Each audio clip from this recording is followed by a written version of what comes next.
Clay, a major. I'm a freshman at the University of Utah. I thought you were. And as Jesse was mentioning before, we all came up here for PowerShift 2009. It's a national youth summit of 12,000 students that came from all over the country to focus on climate change and really mobilize to get substantial necessary policy to make the difference on climate change this year. And we've been working so hard to get so many people here from Utah because the way we see it, our generation is fighting for a livable future. And with Utah having 95% of its energy coming from coal, we can, coal and other fossil fuels, I think. But we can really see the effects in our state, in our lives, in effects from the fossil fuel industry contributing to global warming, contributing to pollutions, contributing to the situation in our economy, contributing to so much that we need to change right now. And that's why we're here.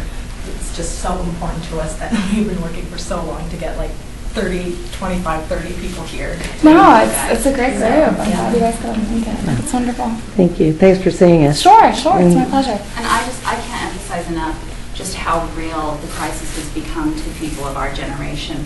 We are really starting to understand what is happening.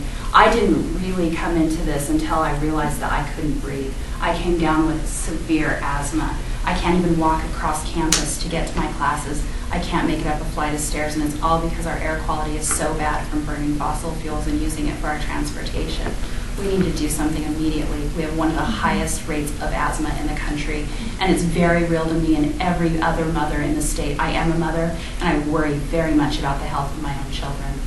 Yeah, on the note of the children, I work with the pediatric surgeons at Primary Children's Medical Center, and we've actually had 3 families that have been with our department for more than 5 years who are moving to another state now because of the quality of air, because their children are suffering. It's a visual reminder, a constant reminder of our impacts not only on our generation but on future generations. Yeah, and speaking on a note of future generations, I'm an environmental science teacher at an elementary school, Escalante Elementary School, and we've been for the past few months talking about climate change and its origins, its history, and the human impacts. And the children who range between 4th to 6th grade are very much concerned and afraid of their future and have no idea what to expect. And so we're here, hope that we can help, we work with Jim Matheson to mobilize the necessary policy changes that we need to see to transition away from fossil fuels to more renewable energy that's less polluting.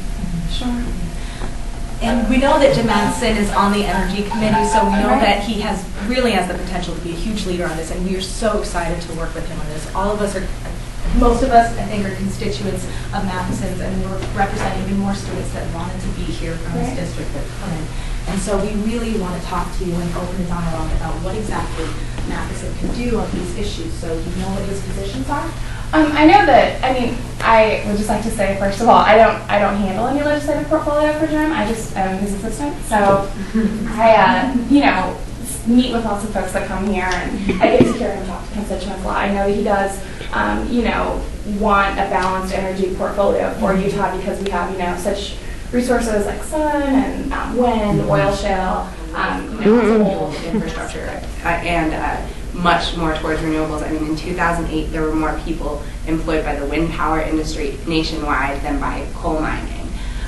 We think Utah's like you mentioned earlier, Utah's in a really good place to invest in renewables. We have solar, we have wind, and we have geothermal resources that can be explored. And also, it's just a good monetary investment. There's a University of Massachusetts study that found that for everyone, for $100 billion spent on clean energy, that would create about 2 million new jobs. And if that same amount of money were spent on the fossil fuel infrastructure, it would only create about 1/3 of that many jobs. And right now, obviously, job creation in the state and the country is hugely important. So, particularly for all of us thinking about graduating from school. I think many of us are graduating in the next 2 months, and we have a great concern and fear for our futures in that respect. And that's why we'd like to see our leaders lead the way in creating that change that we need to, because it's going to happen one way or another. We know that we can't continue living in the way that we're living right now, and for us this is really a life or death issue. And that's why this afternoon we'll all be participating in the Capitol Climate Action, which is going to be the largest mass civil disobedience in the history of the climate movement. where all of us will be marching down to the Capitol Power Plant with The thousands of power others. plant over there. Yeah, Yeah. I heard about that. Yep, Yeah. and you know, despite the snow, Yeah. people will be putting themselves on the line. People will be risking arrest because we're really ready to make those sacrifices.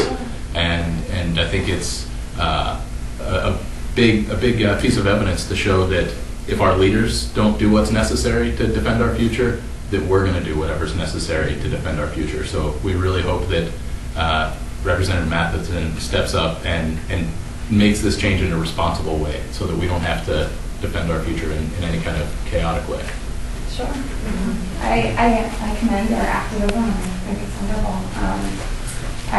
I'm so glad that you all came here to DC and, you know, want to demonstrate your passion for the issues and, you know, I think dialogue with, you know, staffs, members, I think that is all so wonderful. So thank you for coming today and, you know, keep in touch. If you have any, you know, handouts, pamphlets, anything you want me to pass on to Jim, I'm more than happy to. We're going to be following up with our Okay. materials. We, you know, Wonderful. rather than wrestle with them, we're going to Sure. shoot them We want straight meet to with you. them in April.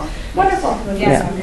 Are you guys in the DO in Salt Lake? Yeah. Okay. Okay, great.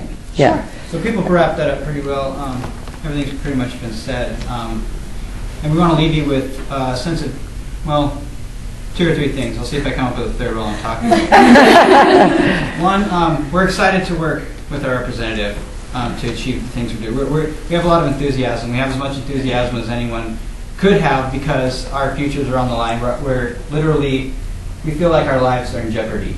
They are. We completely believe that. So that's the position we're coming from. It's a position of strength and conviction, and we're going to do, like what Tim said, we do what's necessary to achieve these goals, the coal moratorium, things like that. Sure. So we're excited to work with Matheson. Besides the excitement, it's our urgency.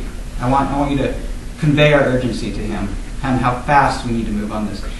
We're not trying to make an impression and then come back next year and talk about it. We want legislation this year. We want it to pass and it has to be sufficient.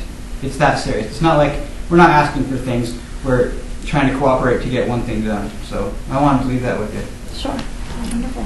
And I was going to say, I think it's relevant to say that this year proved that the youth of the United States can make or break an election. And so we are relevant and our voices are relevant and he should care about that. And as a reminder of our visit, we'd like to leave Jim this green hat as a little educational reminder that we are serious. We want him to remember that we were here, and we're going to send him this video of all of us speaking, and he'll be able to hear for himself what we want. Sure. So thank you. Yeah. Oh, it's my pleasure. It's my pleasure. I apologize for you know, Nitha not being here, but she lives about a half hour away. So Understandable.